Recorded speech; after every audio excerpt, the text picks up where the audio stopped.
আমাদের দেশের বৈদেশিক মুদ্রা অর্জনের মূলত জায়গা হচ্ছে দুটি। একটি হচ্ছে আমরা আমাদের রেডিমেড গার্মেন্ট সহ অন্যান্য বেশ কিছু উপাদানকে রপ্তানি করে আমরা যে রপ্তানি আয়টা করি, প্রায় 40-42 বিলিয়ন ডলারের মতো আমরা এখানে আয় করি, অথবা কখনো কখনো আরো বেশি, গড়ে তাই দাঁড়ায়। আর রেমিটেন্স থেকে আমরা যেটা আয় করি প্রায় 20 বিলিয়ন ডলারের মতো, গত বছর একটু বেড়েছে। আমরা যদি একটু গভীর মনোযোগের সঙ্গে খেয়াল করি, এই দুইটি বাদে আমাদের কিন্তু বৈদেশিক মুদ্রা উপার্জনের কোনো ক্ষেত্র নাই। অথচ আমাদের দেশের অর্থনীতি হচ্ছে আমদানি নির্ভর।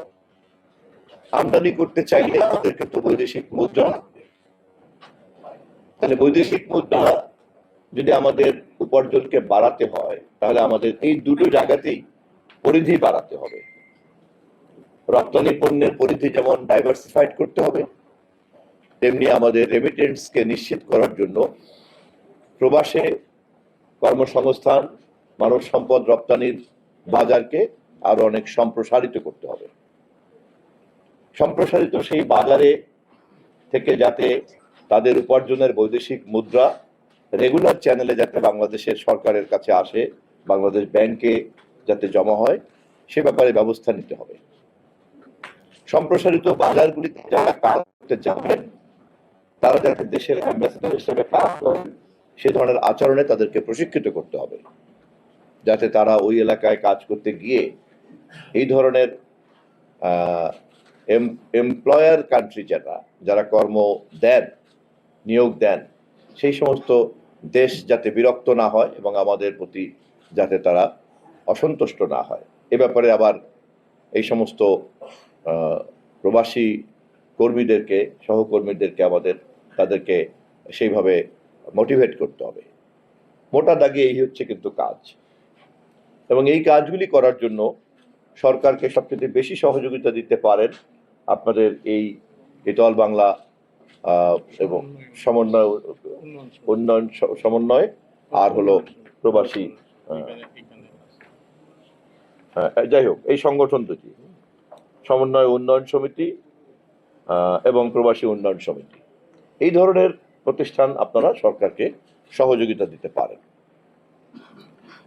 তা আমরা যদি আমাদের আলোচনাকে শুধুমাত্র রেমিটেন্সের মধ্যেই সীমাবদ্ধ করি, কারণ রপ্তানি আয় কিভাবে বৃদ্ধি করবে এটা যারা বিভিন্ন পণ্য রপ্তানি উৎপাদন করেন তাদের ব্যাপার। হ্যাঁ, এর বাইরে আরেকটা ক্ষেত্র আছে, সেটাও একটা বড় ধরনের কাজ হতে পারে, সেটা হচ্ছে পর্যটনের ক্ষেত্রে। কারণ পর্যটন যদি আন্তর্জাতিক পর্যটকদের দৃষ্টি আকর্ষণ করা যায়, তাহলে তারা এসে এখানে ডলার খরচ করবেন, বৈদেশিক মুদ্রা খরচ করবেন। যদি আজকে কুয়াকাটা বা আমাদের কক্সবাজারে এমন পরিবেশ তৈরি হয় যে হলিডে করতে বিদেশ থেকে সবাই আসবেন এবং বৈদেশিক মুদ্রা এখানে খরচ করবেন, যদি সেরকম অবকাঠামো তৈরি করা যায়, তাহলে এটা আর একটা ক্ষেত্র হতে পারে আমাদের বৈদেশিক মুদ্রা উপার্জনের। এছাড়া কিন্তু চট করে আর নতুন করে বৈদেশিক মুদ্রা উপার্জনের আমাদের আর কোনো জায়গা নেই। তো সেই কারণেই রেমিটেন্স আমাদের জন্য খুবই গুরুত্বপূর্ণ এবং এর পরিধি বাড়াতেই হবে। আপনারা অনেকেই জানেন যে আমরা জনসংখ্যার দিক থেকে এই মুহূর্তে একটা ডেমোগ্রাফিক্যাল ডিভিডেন্টের মধ্যে আছি। আমাদের জনসংখ্যার যে গতি, তাতে কর্মক্ষম লোকের সংখ্যা অনেক বেশি। পৃথিবীর সব দেশে কিন্তু এটা নাই। কোনো কোনো দেশে বার্ধক্যের সংখ্যা বেশি, কোনো কোনো দেশে কর্মক্ষম লোক নাই বললেই চলে, হয় শিশু বেশি নাহলে বার্ধক্য বেশি। কিন্তু আমরা এখন এমন একটা জায়গাতে আছি যে আমরা আমাদের ডেমোগ্রাফিক্যাল ডিভিডেন্টের জায়গাতে আছি। একটা বড় অংশের কর্মক্ষম জনগোষ্ঠী আমাদের আছে। এই কর্মক্ষম জনগোষ্ঠীকে আভ্যন্তরীণভাবে কাজে লাগানোর জন্য, যেহেতু এটা খুব ঘনবসতির দেশ, পৃথিবীতে সবচেয়ে ঘনবসতির দেশ হচ্ছে আমরা, সেই তুলনায় আমাদের অর্থনীতি, আমাদের শিল্প, কল কারখানা, কৃষি এদেরকে কর্মসংস্থানের জন্য অ্যাকোমোডেট করতে পারছে না। অতএব জনসংখ্যার ভারসাম্যের জন্য এবং আমাদের এই ডিভিডেন্ডকে কাজে লাগানোর জন্য আমাদেরকে রেমিটেন্সের এই জায়গাটাকে বাড়াতে হবে, এই পরিধি বাড়াতে হবে। আমাদের সরকার এ বিষয়ে সজাগ। আমাদের নেতা এ বিষয়ে বারবার আমাদের প্রবাসী কল্যাণ মন্ত্রণালয়কে তিনি পরামর্শ দিচ্ছেন এবং তারা এই বিষয়ে এগিয়ে চলছেন, নতুন নতুন বাজার কিভাবে বাড়ানো যায়।